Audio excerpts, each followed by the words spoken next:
36 दिन के लंबे प्रदर्शन के बाद आखिरकार शिक्षा मंत्रालय में बड़ा बदलाव हो गया। धर्मेंद्र प्रधान के इस्तीफे के बाद अब केंद्र सरकार ने नए शिक्षा मंत्री की जिम्मेदारी प्रहलाद जोशी को सौंप दी है। जंतर मंतर पर चल रहे सीजेपी के प्रदर्शन के बीच ये फैसला सामने आया है, जिसके बाद राजनीतिक हलचल तेज हो गई है। नीट पेपर लीक मामले को लेकर कॉकरोच जनता पार्टी पिछले 36 दिनों से जंतर मंतर पर धरना दे रही थी। प्रदर्शनकारियों की मांग थी कि शिक्षा मंत्री धर्मेंद्र प्रधान जिम्मेदारी लेते हुए अपने पद से इस्तीफा दे दें।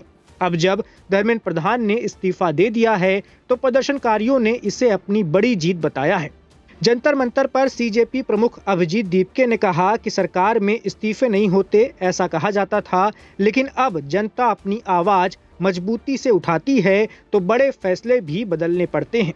उन्होंने कहा कि मंत्री का इस्तीफा हो गया है, लेकिन आंदोलन अभी पूरी तरह खत्म नहीं हुआ है। उनकी 2 और मांगे बाकी हैं। अभिजीत दीपके ने कहा कि जिन बच्चों ने इस पूरे मामले के कारण अपनी जान गंवाई, उनके परिवारों को 1 करोड़ रुपए का मुआवजा दिया जाए और दोषी पुलिसकर्मियों पर कार्रवाई की जाए। सीजेपी की ओर से सोशल मीडिया पर भी पोस्ट कर इसे अपनी जीत बताया गया है। उधर धर्मेंद्र प्रधान ने अपने इस्तीफे की चिट्ठी सोशल मीडिया पर साझा की। करीब 2 पेज की इस चिट्ठी में उन्होंने अपने कार्यकाल और शिक्षा क्षेत्र में किए गए कामों का जिक्र किया। इसके साथ ही उन्होंने युवाओं को भ्रमित करने वाली बातों का भी उल्लेख किया। प्रधान के इस्तीफे के बाद अब शिक्षा मंत्रालय की जिम्मेदारी प्रहलाद जोशी को दे दी गई है।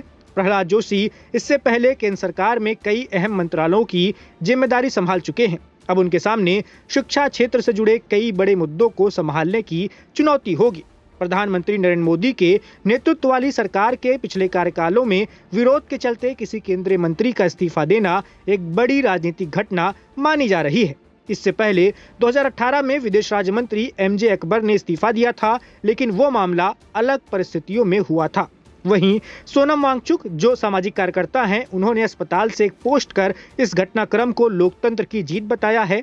उन्होंने कहा कि ये शांति, धैर्य और लगातार प्रयासों से मिली सफलता है। बता दें कि बाकी 2 मांगे जो सीजेपी की थी वो भी सरकार ने मान ली है। प्रेस कॉन्फ्रेंस हुई है जिसमें सीजेपी के प्रवक्ता सौरव दास, अभिजीत रांका, केंद्रीय मंत्री जेपी नड्डा और जितेंद्र सिंह शामिल हुए। इस प्रेस कॉन्फ्रेंस में सीजेपी ने ऐलान किया कि वो अपना प्रदर्शन वापस ले रहे हैं। अब देखना होगा आगे क्या घटनाक्रम सामने आता है, सरकार आगे कैसे बढ़ती है, सीजेपी का अगला काम क्या होता है, अगला कदम क्या होता है।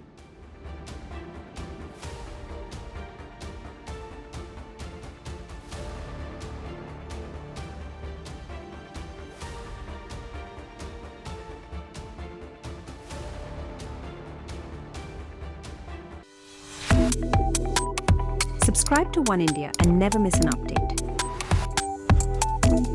Download the One India app now.